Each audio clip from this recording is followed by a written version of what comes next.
In the dense, untamed thickets of the Nolichucky River Valley in 1786, a legend was born into a world where the line between civilization and the wilderness was drawn with a sharpening stone. David Crockett arrived in the state of Franklin, an unrecognized territory that would later become East Tennessee, during an era of profound transition for the American frontier. His father, John Crockett, was a man of restless ambition and frequent misfortune, a veteran of the Battle of Kings Mountain who struggled to keep his family afloat as a tavern keeper and miller. For young David, childhood was not a time of leisure, but a rigorous apprenticeship in survival. By the age of 12, the boy was already being hired out to strangers to help settle his father's debts. It was during these lonely treks across the Appalachian wilderness, driving cattle hundreds of miles to Virginia, that the raw materials of his character were forged.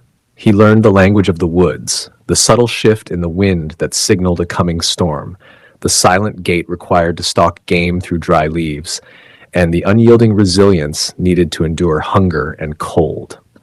Education in the formal sense was a fleeting luxury. After a brief and violent altercation with a schoolhouse bully, Crockett fled into the woods to avoid his father's belt, spending nearly 3 years as a wandering teamster and laborer before returning home a man grown, physically imposing, and remarkably self-reliant. As he entered his 20s, Crockett began to settle, or at least attempted to. He married Mary Polly Finley and started a family, but the spirit of the pioneer is rarely satisfied by a single plot of land. The call of the new country to the west was a constant siren song. He moved his family deeper into the Tennessee backcountry, crossing the Cumberland Mountains to the fertile, dangerous lands of the interior. Here, he earned his reputation as a crack shot and a peerless woodsman. In the forest, he was more than a hunter. He was a master of the terrain, capable of providing for his kin when the soil failed. However, the quiet life of a farmer was soon interrupted by the drums of war. When the Creek Nation rose up in 1813, Crockett traded his plow for a long rifle, joining the militia to serve under a stern, ambitious commander named Andrew Jackson. This transition from scout to soldier would mark the beginning of his transformation from a local woodsman into a figure of national significance. The Creek War of 1813 transformed David Crockett from a local hunter into a seasoned scout for the Tennessee militia. Serving under Andrew Jackson, Crockett's role was vital but grueling. He was the eyes and ears of the army, venturing deep into hostile territory to track movement and secure food for the starving ranks. While he proved his bravery at the Battle of Tallushatchee, the grim realities of scorched earth warfare weighed heavily on him. He witnessed the brutal destruction of indigenous villages, an experience that seeded a complicated relationship with Jackson's leadership. Despite the hardships, his reputation grew among the men. He was not just a soldier, he was a storyteller who could lift the spirits of a cold, hungry camp with a well-timed yarn or a successful hunt. After the war and the tragic death of his wife Polly, Crockett sought a fresh start. He remarried Elizabeth Patton, a widow with her own children and property, and the family pushed further west into the untamed woods of Lawrence County. It was here that Crockett's neighbors first recognized his natural leadership. He was appointed a local magistrate and later a colonel in the militia. Despite his lack of formal legal training, his common sense approach to justice, often delivered in plain frontier English, won the trust of the local settlers. In 1821, he took his first significant step onto the political stage, winning a seat in the Tennessee state legislature. Crockett's political style was as rugged as his hunting attire. He leaned into his persona as the gentleman from the cane, a man who spoke for the poor squatters against the interests of wealthy land speculators. He understood that in the expanding American democracy, personality was as powerful as policy. By 1827, this populist appeal carried him all the way to the United States Congress. In Washington, D.C., the man in the buckskins became a sensation. However, the halls of power were far more treacherous than the Tennessee brush. As he took his seat in the House of Representatives, Crockett found himself on a collision course with his former commander, now President Andrew Jackson, over a piece of legislation that would define both of their legacies, the Indian Removal Act. In the chambers of the United States Capitol, David Crockett found himself a stranger in a strange land. He was a man of the earth, a legislator who measured his success by the tangible benefits he could secure for the poor settlers of his district. While his colleagues engaged in polished oratory, Crockett spoke with the cadence of the frontier, a style that the Whig Party, the primary opposition to Andrew Jackson, eagerly exploited. They saw in Crockett a noble savage of the West who could peel away Jackson's populist base. They began to build a myth around him, publishing almanacs and stories that exaggerated his feats until the man and the character of Davy began to merge in the public imagination. However, Crockett was more than a political caricature. His greatest trial came in 1830 with the introduction of the Indian Removal Act. This legislation, championed by President Jackson, sought to forcibly relocate the Cherokee, Chickasaw, Choctaw, Creek, and Seminole nations from their ancestral lands to territories west of the Mississippi. While most of his Tennessee colleagues fell in line behind Jackson, Crockett stood in principled opposition.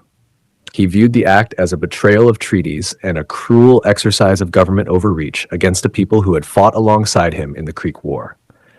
He famously declared that his conscience would not allow him to do a wrong to satisfy a party. This defiance came at a staggering political cost. By breaking with the Jacksonian Old Hickory machine, Crockett became a pariah in his home state.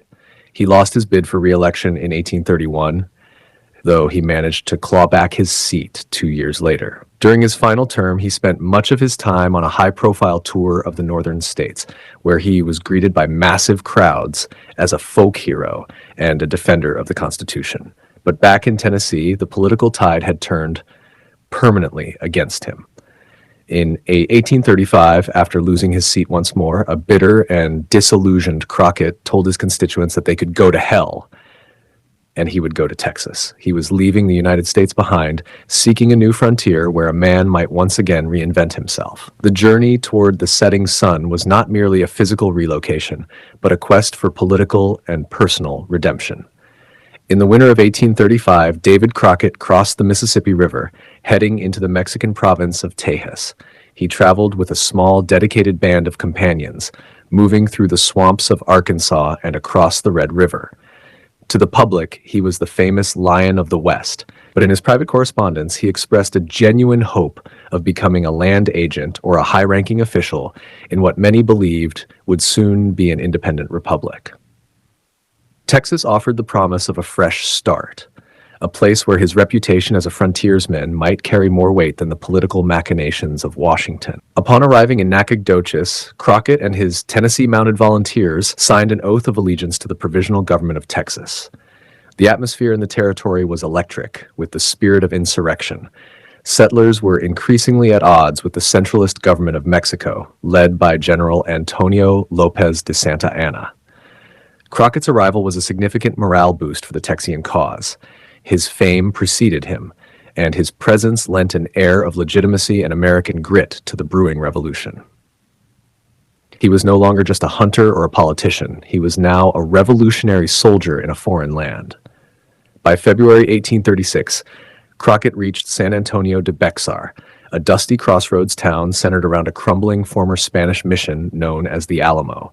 There, he joined a diverse group of defenders, including the pragmatic Jim Bowie and the young, ambitious William Barrett Travis. Despite his age and status, Crockett refused a formal command, preferring to serve as a high-ranking private, often seen patrolling the walls with his beloved rifle, Old Betsy. As the Mexican Army of Operations, thousands strong, began to appear on the horizon, the defenders withdrew behind the mission's limestone walls. The trap was set, and the legendary woodsman found himself at the epicenter of a struggle that would soon transcend the boundaries of history and enter the realm of myth. For 13 days, the world narrowed to the dusty plaza and limestone walls of the Alamo. As Santa Anna's batteries moved closer, pounding the mission with relentless artillery fire, Crockett became the garrison's primary source of resolve.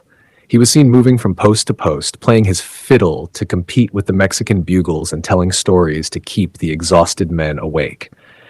His marksmanship remained lethal.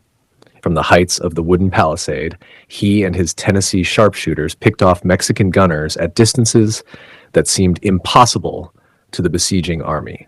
Yet, as the red flag of no quarter flew from the San Fernando Cathedral, the inevitability of the end became clear. In the pre-dawn darkness of March 6, 1836, the silence was shattered by the shout of "Viva Santa Ana!" 4 columns of Mexican infantry stormed the walls from every direction. The defense was desperate and chaotic. Crockett was positioned at the low wooden fence between the chapel and the barracks, the most vulnerable point of the perimeter. As the Mexican soldiers breached the walls, the fighting turned to a brutal hand-to-hand struggle. Though the exact details of his final moments remain a subject of historical debate, some accounts suggest he fell in the thick of the fray, while others claim he was among a small group of survivors executed after the breach. The result was the same. By sunrise, the Lion of the West was dead.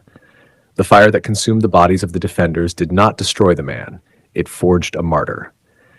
News of the fall of the Alamo swept through the United States, transforming a controversial politician into an eternal symbol of American defiance. The image of the coonskin cap and the long rifle became shorthand for the rugged individualism of the frontier. Over the centuries, the historical David Crockett, the nuanced legislator and principled opponent of Indian removal, was often obscured by the tall tales of Davy. Yet beneath the layers of folklore remains the story of a man who rose from the poverty of the Tennessee brush to challenge presidents and die for a cause he chose as his own. He remains the definitive archetype of the American pioneer, a man who lived and died on his own terms.